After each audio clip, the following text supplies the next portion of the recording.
¿Es legal importar o comprar productos derivados del cannabis que no tengan uso médico ni científico? Desde ayer la respuesta es no.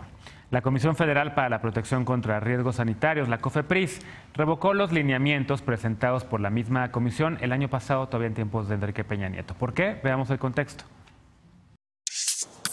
En octubre pasado, la Comisión Federal para la Protección contra Riesgos Sanitarios presentó los lineamientos para regular el uso médico, de investigación e industrial del cannabis, incluido lo relativo al cultivo, siembra y cosecha para esos fines.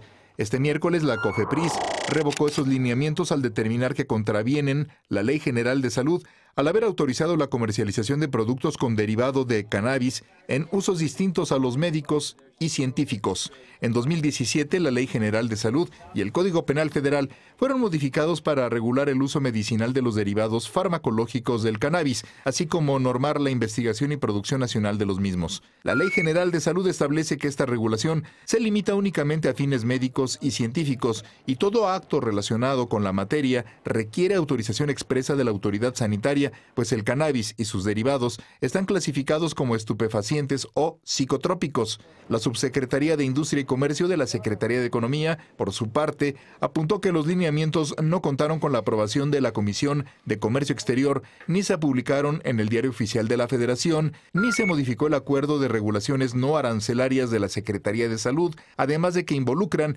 mercancías prohibidas en su comercio, según la tarifa de la Ley de los Impuestos Generales de Importación y de Exportación. Cuando se presentaron dichos lineamientos, el entonces comisionado federal del organismo, Julio Sánchez y Tepos, informó que se habían otorgado 351 permisos para importación personal e individual de productos con cannabis.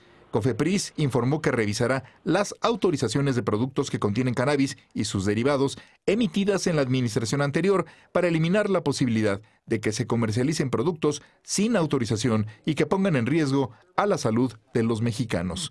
Punto y contrapunto. Noche de jueves, primer tema a debatir, y como cada martes y jueves está Ana Villagrán, concejala de la Alcaldía Cuauhtémoc. ¿Cómo estás, querida Ana? Muy bien, gracias. Buenas noches. De Acción Nacional, por cierto. Martín Vivanco, académico y abogado. ¿Cómo estás, querido Martín? Bien, buenas noches. Gracias. Bienvenido. Alejandro Encinas, politólogo con el corazón en la 4T. ¿Cómo estás? ¿Qué tal, Genaro? Buenas noches. Estefanía Veloz, feminista, activista también con el corazón en la 4T. ¿Cómo estás? Muy bien, muchas gracias. Bueno, primer tema, el tema de la marihuana. Finalmente, al parecer ya le están entrando al tema, pero lo hacen de una manera que podría parecer, para quienes no han seguido la discusión, podría parecer conservadora. Conservadora en el sentido de ya se habían dado algunos permisos para importar estos productos para fines no médicos y científicos, es decir, para fines lúdicos, para que la gente se los pudiera comer si se hicieran comestibles o si eran vaporizados, poderlos fumar y demás, ¿no?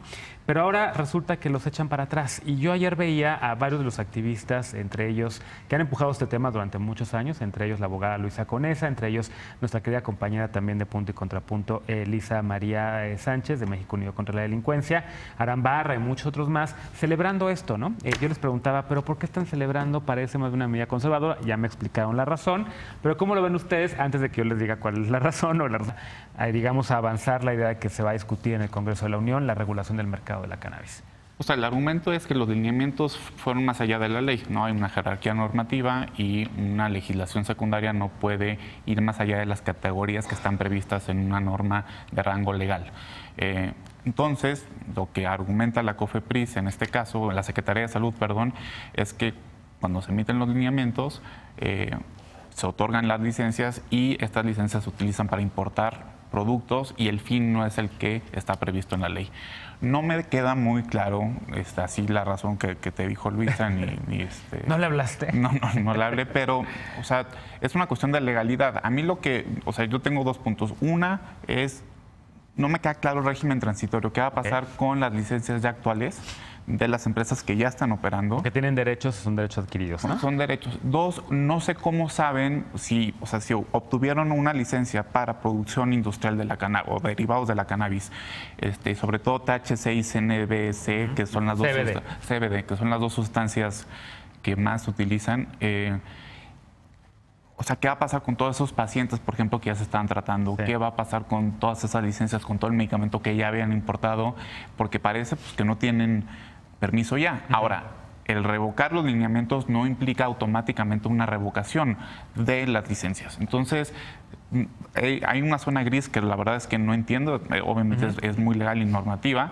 Y obviamente me imagino que la reacción de la gente que no entendió lo que dice Luisa es, bueno, se supone que este gobierno va a impulsar la legalización para fines lúdicos, porque ya la Suprema Corte... Para todos los fines, ¿no? Médicos y lúdicos. Lúdicos, sí, o sea, todo lo que quieras hacer, porque la Suprema Corte ya declaró que es constitucional.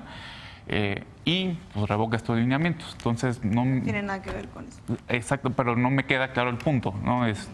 No tiene nada que ver con qué. Con el avance que se está llevando hacia la legalización de la marihuana en general. Más bien, digo, me pareció confuso, pero creo que lo que dijeron las compañeras me pareció muy preciso. Y que es este tema de, se hicieron, parece, en la Secretaría de Salud, un reglamento interno y casi servía para que las personas que estuvieran ahí pudieran darse sus licencias, de sus negocios prácticamente, para el transporte, que era hasta el momento lo que se tenía planeado, de los productos que eran de uso terapéutico para las personas que tenían enfermedades y querían usar este tipo de productos. Pero no era claro, y era un reglamento que no tenía ni pies ni cabeza, que se hizo 10 días antes de que terminara el gobierno de Peña Nieto, y que yo rescato lo que están diciendo ahorita, que era necesario echarlo para atrás. Está en la puerta un reglamento secundario en el que se pudieran trazar medidas, digamos, un poco más específicas, que no dejan muy claro a la comunidad cómo funciona y cuál es el uso. Pero entiendo que, como lo abrazaron las organizaciones, me parece una buena decisión. Incluso me parece una petición que llevan haciendo desde hace un rato, desde que entró el gobierno de la 4T, y que pues, se dio un poco rápido, y me parece que la discusión tiene que ser esa. O sea, vamos a ver a quién está beneficiando esto y a qué ha beneficiado desde que se empezó a platicar sobre la marihuana, y que son empresas, como lo decía Lisa, pues grandes, que más bien se dedican no a atender a las personas que están pidiendo medicamentos, sino a generar dinero, ¿no? Claro. O sea, era un poco, en efecto, Lisa dio varias entrevistas esta mañana y ayer, y un poco lo que decían o rescataban era el tema que las revocaciones son por un tema de presunción de corrupción, ¿no? Que en la administración pasada, en efecto, el reglamento que se aprobó fue aprobado express y fue para beneficiar a un grupo de posibles inversionistas, o la primera camada de inversionistas del mercado, digamos, de la marihuana, que ya está a punto de ser regulado en México de manera oficial, pero que se tomaron muchas atribuciones que no les competían y que en efecto se beneficiaron de más, ¿no? Ahora, la pregunta es, y no sé si a ustedes les quede claro, ¿qué va a pasar con, en efecto, las personas que están siendo o que ya tenían una licencia para poder ser tratadas con CBD? CBD, que es la sustancia no psicotrópica de la marihuana, que les ayuda, por ejemplo, para el caso de la niña Grace, que tenía estas crisis epilépticas y que ya tenía de cierta manera un amparo. ¿Qué pasa con todos los colectivos de familias, de niñas y de niños o de adolescentes o de jóvenes que necesitan esta sustancia para poder tener un tratamiento médico? ¿Se les revoca o no? ¿Pierden derechos o no con esto? Digamos que hay como una, ya lo decías tú, usaste la palabra, una nube gris. Sí, una zona muy gris, porque no hay un régimen transitorio claro, ¿no? De cuándo se va a expedir el nuevo reglamento y qué pasa con lo anterior. Alejandro. Sí, coincido que la Secretaría de Salud y COFEPRIS tienen que aclarar ese limbo legal que hay entre que se derogan unos lineamientos que en realidad nunca cobraron efecto porque ni siquiera fueron publicados en el Diario Oficial de la Federación, y en lo que se... no fueron nunca publicados. Nunca fueron publicados, fíjate. Que era un reglamento interno. Como estaba en la nota. Y, ya me estás echando ojos a Alma Fuentes. Y ahora que se creen los nuevos lineamientos, hechos de manera más profesional, consultando a la Comisión de Mejora Regulatoria, a expertos, y no hechos a la medida de proveedores que tenían capturados el proceso y que tenían capturados el órgano regulador. Cuando nosotros denunciamos la captura de órganos reguladores, no es una denuncia al aire o al vacío, sino que tiene consecuencias, y es que ciertas empresas fueron beneficiadas por unos reglamentos, como dijo Estefanía, hechos en el último cuarto de hora para acaparar el nuevo mercado que puede ser de millonario sobre los productos y medicamentos derivados del cannabis. Entonces yo veo con muy buenos ojos esta decisión. Celebro que por fin se vuelva a tomar en la 4T el tema de la urgencia de regular el mercado de la marihuana y regularlo bien, no desde una perspectiva de negocios, sino desde una perspectiva de derechos humanos y de prevención y disminución de riesgos. ¿Coincides con Alejandro, querida Ana? Coincido en el sentido que si es una decisión tomada para luchar y contrarrestar corrupción, como ya lo señalaron, creo que eso se va a aplaudir. El tema es justamente la visión, como mencionabas, un poco conservadora, en el sentido en el que los 57 permisos que se otorgaron a diversas empresas, entre ellas 4 mexicanas, 2 estadounidenses y una española, tenía que ver justamente con producir materias primas, alimentos, bebidas, suplementos alimenticios, cosméticos y farmacéuticos farmacéuticos a base de cannabis. Entonces es ahí donde surge pues justamente esta preocupación de todos aquellos grupos que todavía no aceptan el uso de la cannabis para uso cotidiano. Entonces tiene que ver con el tema de la corrupción, pero también nos mete nuevamente a la discusión de si se debe o no. Yo creo que en el tema medicinal, el potencial para el tratamiento del glaucoma, de crisis epilépticas, cáncer, reducción de cáncer, muchísimas enfermedades, Alzheimer, esclerosis múltiple, o sea, el beneficio que tiene en términos de salud creo que es innegable. Pero pues hay que entrarle ahora, yo creo que se tiene que señalar, porque además lo que decían es que muchos de estos productos de los 57 permisos que ya se habían otorgado tenía que ver con que estaban utilizando más del 1% del THC, que dicen que es la sustancia que genera adicción. Entonces, bueno, no adicción, que te pone high, ¿no? Bueno. Que tampoco está en los lineamientos, la divertida. También es un tema. La divertida, como dice Martín. Entonces creo que por ahí tiene que ir la discusión, porque dicen que esta prohibición va en el sentido en el que tú te puedes estar poniendo polvo de maquillar y al mismo tiempo pues estarte poniendo... Divertido. Pasón, pues va por ahí. Pero bueno, lo importante sí es garantizar que en este intervalo los pacientes que ya son usuarios de estos medicamentos se les garantice su suministro. Claro, con el tema del CBD, ¿no? Y los que necesitan un poco de THC, pues igual y también. Ahora, ¿qué sigue? Porque en efecto, digamos que es un buen mensaje, un mensaje de hay que detener la corrupción, hay que hacer bien las cosas, hay que regular de manera prudente y responsable, pero al mismo tiempo no hay todavía un calendario de cuándo se va a discutir la iniciativa que dejó, bueno, está la iniciativa que dejó Olga Sánchez Cordero, pero creo que hay otras más. Ya hemos platicado en esta mesa un poco de cuáles son los modelos que están ahí en contraste. El modelo que beneficiaría, se me trabó la lengua, al Estado como regulador, digamos, de la marihuana, que el modelo uruguayo, o el modelo mixto, en donde podría ser parte del sector privado con parte del sector público o simplemente sector privado, ¿no? Todavía no sabemos cuál va a ser el modelo que vamos a tomar en México y no sabemos tampoco cuál va a ser el calendario de discusión legislativa. Entonces, un poco yo lo que decía al principio es que esta medida, que si bien tiene una buena intención, que es combatir la corrupción, en el fondo parece una medida conservadora y parece que pone en pausa la discusión de la marihuana. Y a ver, ¿qué sigue? Espero que siga una acusación de corrupción, claro, ¿no? O sea, porque la presunción de corrupción no existe, o sea, porque opera, insisto, siempre lo voy a decir en este programa, la presunción de inocencia. Ojalá que si realmente hubo colusión entre las empresas, aparte con la nueva ley anticorrupción se pueden hacer... O sea, se pueden emprender muchísimas acciones en contra de los particulares. Si realmente hubo eso, pues que haya las denuncias correspondientes, porque eso ya es de este gobierno del pasado. O sea, yo creo que le correspondería.